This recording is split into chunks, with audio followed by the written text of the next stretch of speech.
Hey everybody, BlastCapBadger here. So, before I jump into anything else, 70% of y'all are still not subscribed. I don't know what else to do except tell you, red and white subscribe button down there. There's a button behind it as well called the join button. Click that so I don't have to worry about monetization and advertisements because I don't like either of those things. And please hit the subscribe bell so you get notified of everything that comes up on the channel. So that being said, let's jump into today's video. So, this is from the infographics show.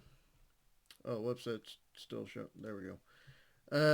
Why U.S. Army hates their standard issue rifle. I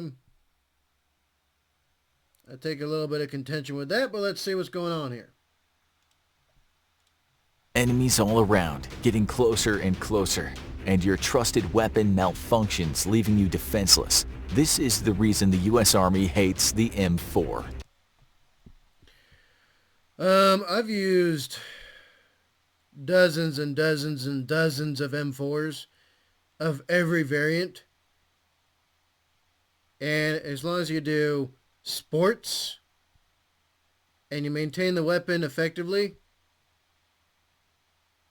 99% of the time, it's going to perform. It will. It will seriously perform. Not to mention, it's a pretty simple weapon. It's pretty easy to maintain. It's nice and light. It's tough enough. It's rugged enough. But yeah. I mean, hell, I have an M4. I have a custom M4. There's a reason why I stick with that platform. Because it's nice and simple. It's easy. And I know all the ins and outs of it. But let's see what else they got for me. This was the case for U.S. troops on July 13, 2008, when they faced weapons malfunctions during an attack on the relatively new U.S. outpost near the village of Wanat, located in Afghanistan's province of Kunar that borders the Pakistani border. Nearly 200 Afghan insurgents attacked the outpost, and an unknown number of militants got inside. In one reported case, Staff Sergeant Eric Phillips recounted that his M4 carbine jammed, after which he quickly grabbed a machine gun, but that didn't work either. This resulted in the deadliest attack on U.S. forces in 3 years. But why did this happen?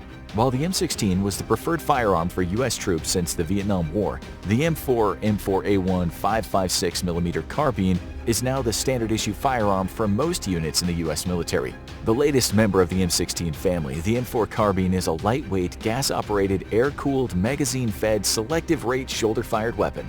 So how does the M4 differ from the M16? First, the M16 has a standard barrel length of 16 inches, while the M4 comes with a barrel length of 14.5 inches standard. This made the rifle lighter, among other things, and led to the adoption of the M4 over the M16 in the mid-90s. Secondly, while both rifles accept any standard STANAG magazine, like GI Mags, PMags, Lancer, or DD, the M16 usually has a solid stationary stock, while on the M4 the stock is usually collapsible. A third difference is the gun's design. The standard M16 came with a handle on top, used for carrying purposes, and even mounting specialized shooting glass. Now, the M4s usually come flat-topped with some sort of rail system, the M1913 Picatinny, Keymod, or M-Lock, making it more apt for tactical applications. For decades, the Army has known that the M16 rifle and M4 carbine are both plagued by some flawed operating systems that make the weapons jam easily. On top of that, a major issue with the M4 is a defect that allows it to discharge a round without actually pulling the trigger. Despite the higher-ups knowing about these flaws, the U.S. Army still chose to purchase an additional 66,450 M4s. And again, as far as I know, the failure rate is not that substantial.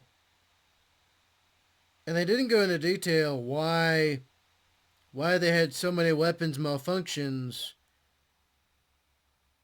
in Kunar. We haven't gotten any answers about that. But usually when a weapon's jam, either there's a misfeed of some kind, or there's a what we call a double feed, where somehow when ejecting one round, it accidentally triggers the other round to pop out of the magazine, and then they both get jammed in the chamber. and they get stuck there. So you have to do sports. So you gotta slap your magazine, pull the charging handle back, let the charging handle slide forward. You're observing at the same time when you pull the charging handle back, and then you release the charging handle, you tap the forward assist, and you squeeze the trigger. And if nothing happens, then you go down and do remedial action. And if you train well enough on that, then it barely seems like you had any kind of malfunction whatsoever. Although you would definitely call out to your battle buddies, hey, malfunction, get behind cover, fix it. Fast as hell. And we would train on that. There was no weapon system I've ever used that did not have some kind of sports procedure. Like even with the M240 Bravo and crew served weapons, there was pops. Pull back the charging handle, observe, push, squeeze trigger. There's always training to do immediate action to clear a malfunction or remedial action to clear a malfunction. I have come across no weapon system I have ever used that doesn't have those procedures. So if you come up to me with a weapon that does not require those procedures at all, and you know what, I don't know, I don't have much money, but you know, I've got $1 for you. I've got $1 for you. But yeah, there's 0 weapons that do not have issues. 0.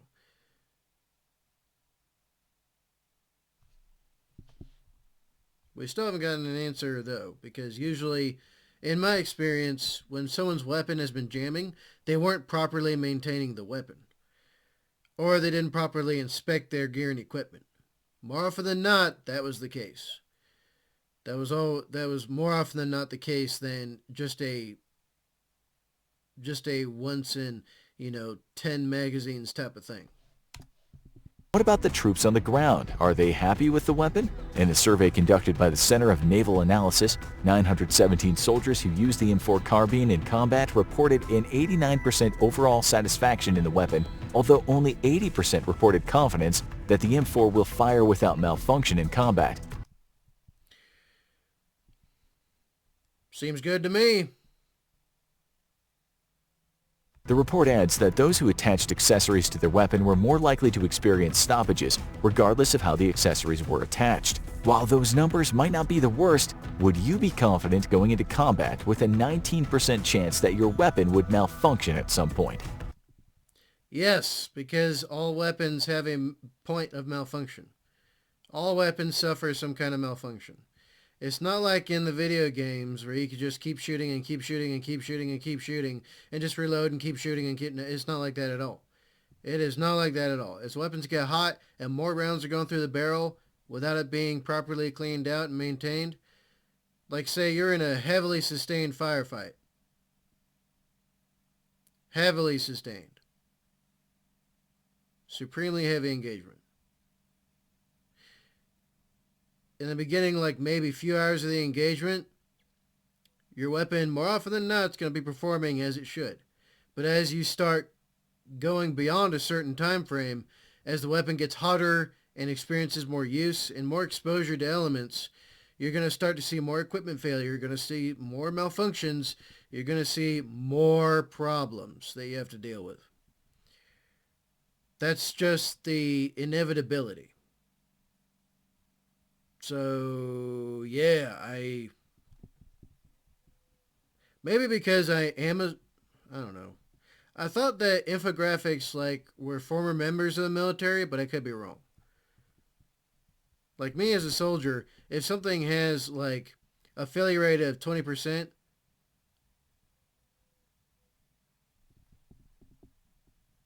can you give me something that has a failure rate of 15? Okay, fine, I'll take that. Do you have something that's a failure rate of 10%? Okay, I'll take that. Something that has a failure rate of 22%. I'll still take that. Because what I'm going to do is adjust to the weapon. Or adjust the weapon to me, vice versa. I'm going to learn that weapon. figure out what its weak spots are, and train to account and mitigate for those. Then again, I'm former military, so that's just what we had to do always, no matter what weapon we've ever used. So, yeah.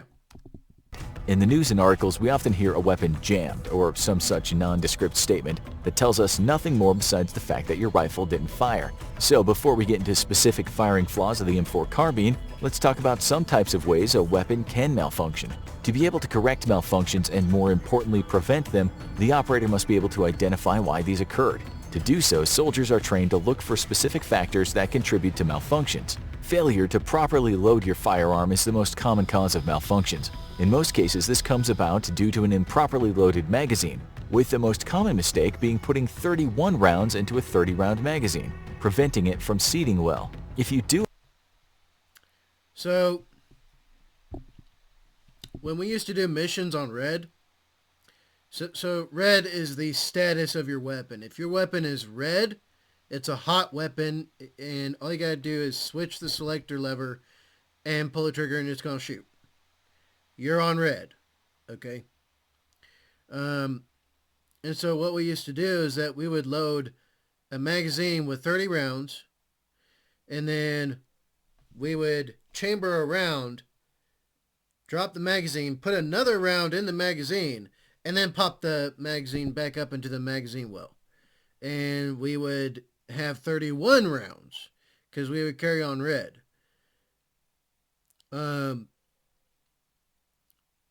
And then, you know, for your regular people, you're only going to load 30 rounds and you're going to carry on amber, which means that your magazine is loaded in your weapon, and all you got to do is pull the charging handle back, release it, and your weapon's ready to go.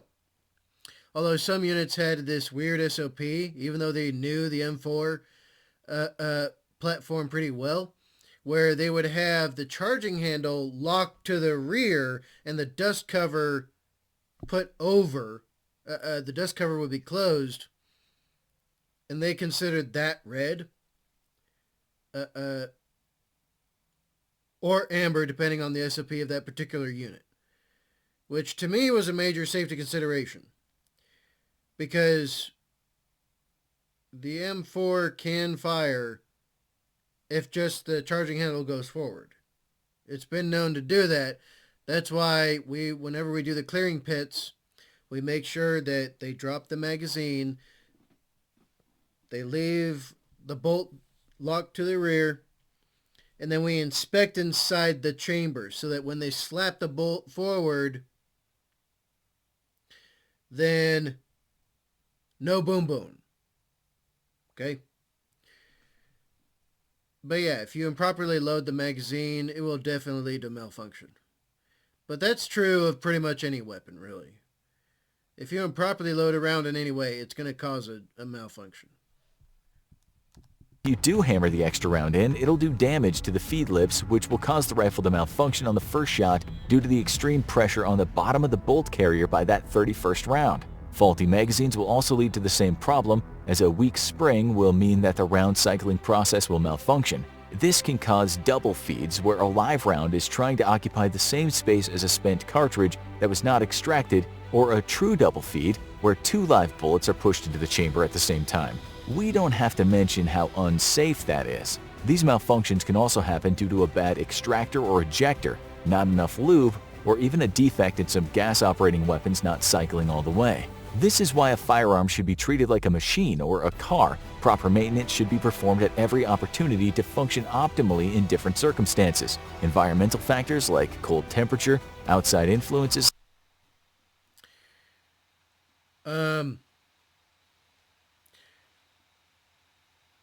Piss poor planning leads to piss poor performance. I've said this before on the channel.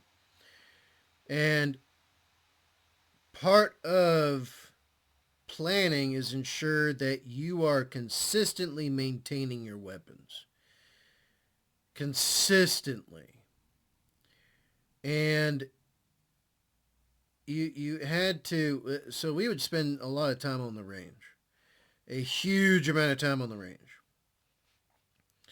And partly for fun, but partly also to make sure we're up to snuff on our weapons.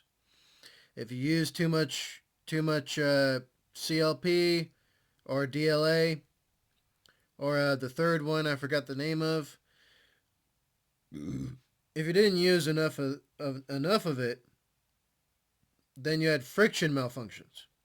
If you use too much of it, then stuff from the environment could gunk up the weapon.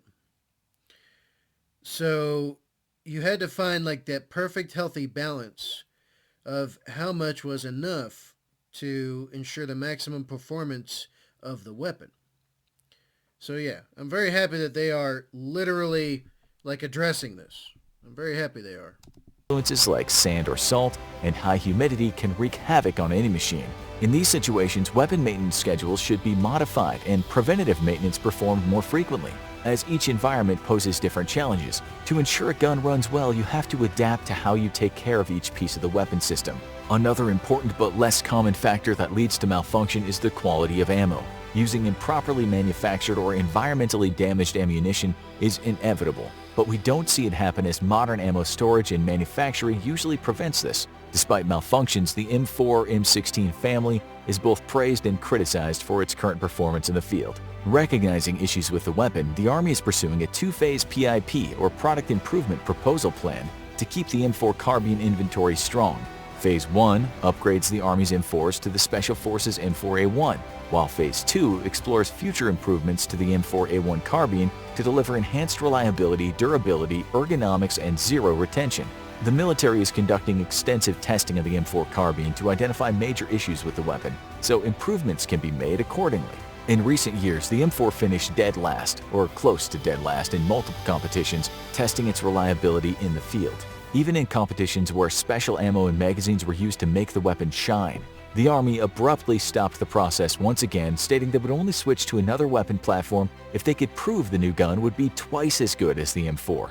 The M4 has a reputation as an excellent weapon, if you can maintain it. Failure to maintain the weapon meticulously can lead to jams, especially in sandy or dusty environments. The original military order for the Colt-manufactured M4 carbine in the mid-1900s was a small-scale order to equip units who would otherwise have relied on less accurate 9mm submachine guns. The direct development and sole source contract status raised little fuss, and subsequent contracts also raised little scrutiny. So why do many people feel the M4 has failed the American troops? Extended combat in dusty, sandy environments that highlighted the weapon's weak points as well as its comparative strengths, leading to escalating volumes of complaints. This has been made more obvious by the emergence of alternatives that preserve those strengths, while addressing those weak points and what many perceive as a waste of money on the M4 program. With both praise and complaints for the rifle, the Army Times magazine tackled the controversial carbine using results from the 2003 Project Manager Soldiers Weapons Assessment Team's report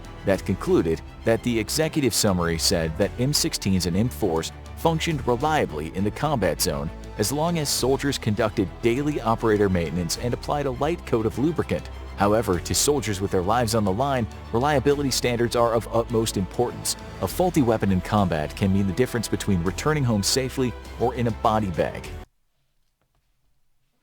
So yeah, it's always going to come back to so in the military we call it PMCS, preventative maintenance checks and services, and we would do that weekly, and we would literally every single day pull out our weapons, each type of weapon per day, and do PMCS and check their function. So every weapon has what you call a functions check, which goes a huge way in ensuring that there's nothing immediately wrong with the weapon. There's no immediate malfunction. And then the same thing on the range. So yeah, it comes down to how much you put into it. Or at least that's been my experience. And me, I've only had weapons jam on me twice. The first time was when we had our fob attacked. the reason why the weapon jammed, I immediately knew, was because my magazine did not seat. And so when I loaded my weapon with the second magazine and I pulled the trigger and nothing happened, I immediately went into immediate action. So I slapped the magazine, and as soon as I did that, I heard the click, meaning the magazine had not seated properly, and when I slapped it, it seated properly, and I slapped the bolt release and was then able to fire. The second time this happened was with a 240, it was the 240, it was the newest variant at the time. We went from the 240 Bravo to the 240 Lima, the super light 240. And I got jammed because when the belt was feeding, the ammo was at a bit of an angle. I didn't know that at the time because this was my second reload. And again, this was in defense of a fob. And I was into my second reload, and my assistant gunner had just chucked it next to the weapon, pulled the links out, helped me load it. I racked it up and started firing. And like maybe 5 seconds into firing, it jammed. Because the rounds were starting to come in at an angle, feeding directly from the ammo can. And so we immediately corrected it. I immediately performed pops and was able to resume fire. Those are the only 2 times I've had a weapon jam on me, my entire military career. The rest of the time was due to the fact that I trained up a lot harder on the weapons, and I started to imprint the muscle memory of the SOP to ensure the maximum efficacy of my weapons. And ever since then, I didn't have jams, I didn't have malfunctions.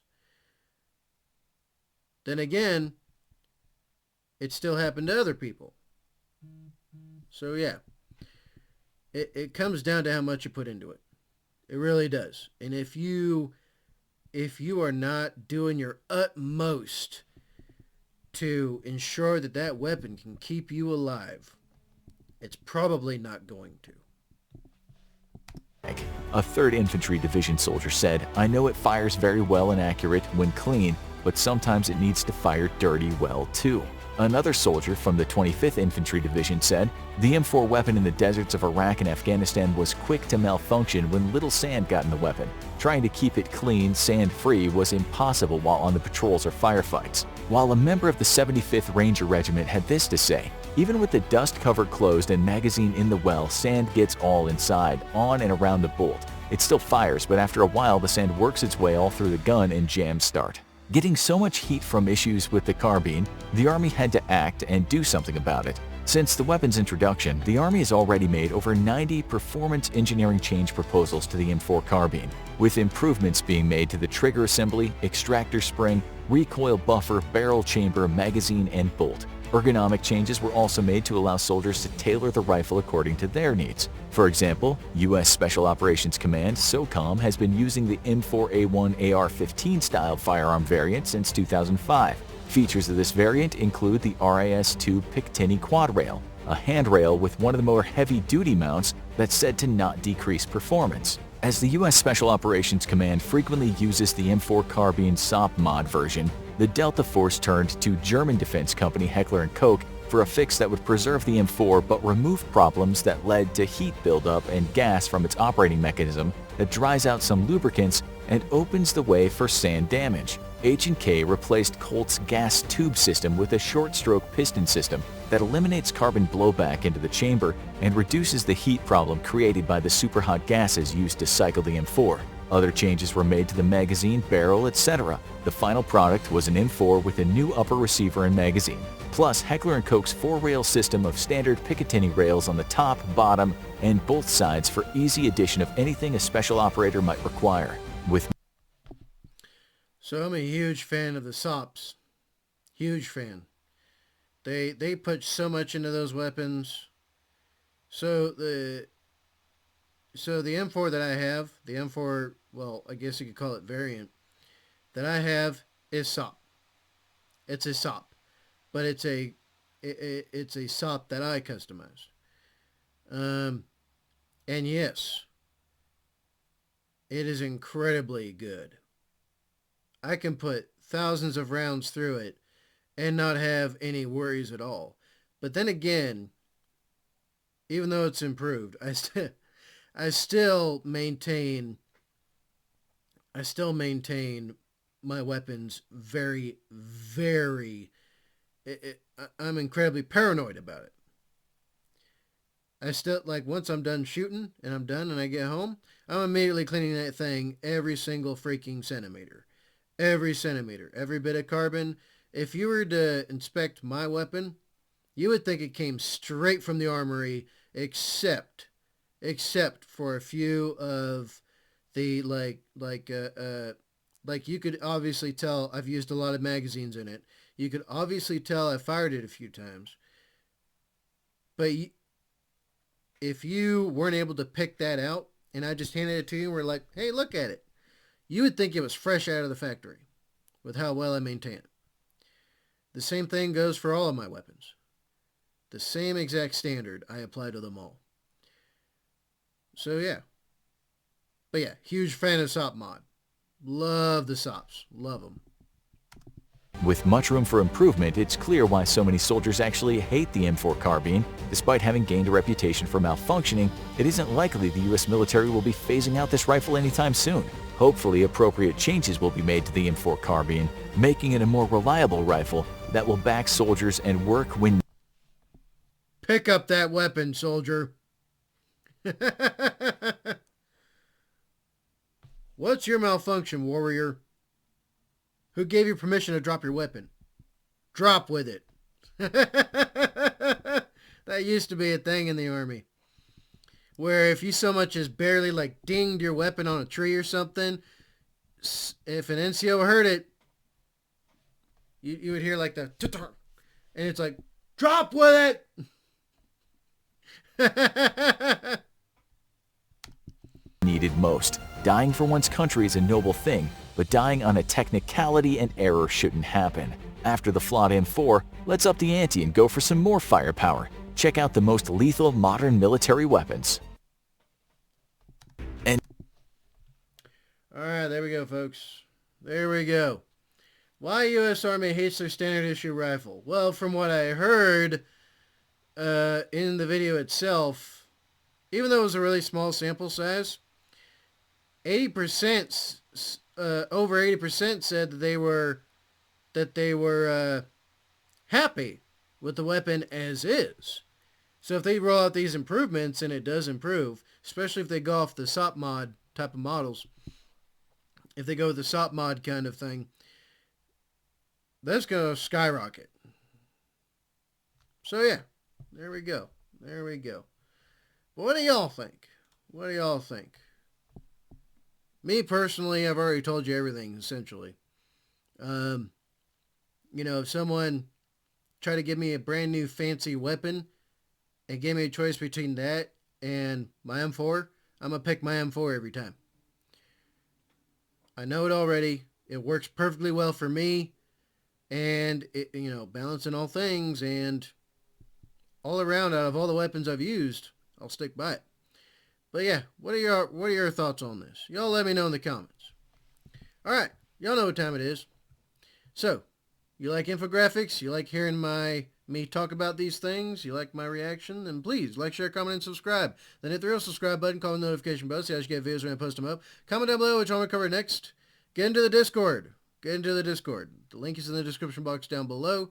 And then I have a Twitch as well where I stream me playing games for a stupendous amount of time because I'm retired. And lots of shenanigans on there. So stay tuned. And yeah, behind the subscribe button is a join button. Please click that. Select the super low tier I've set. It's super low. It's basically nothing per month. Literally nothing.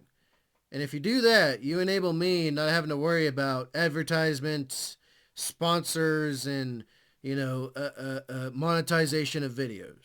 So thank you very much. And be good.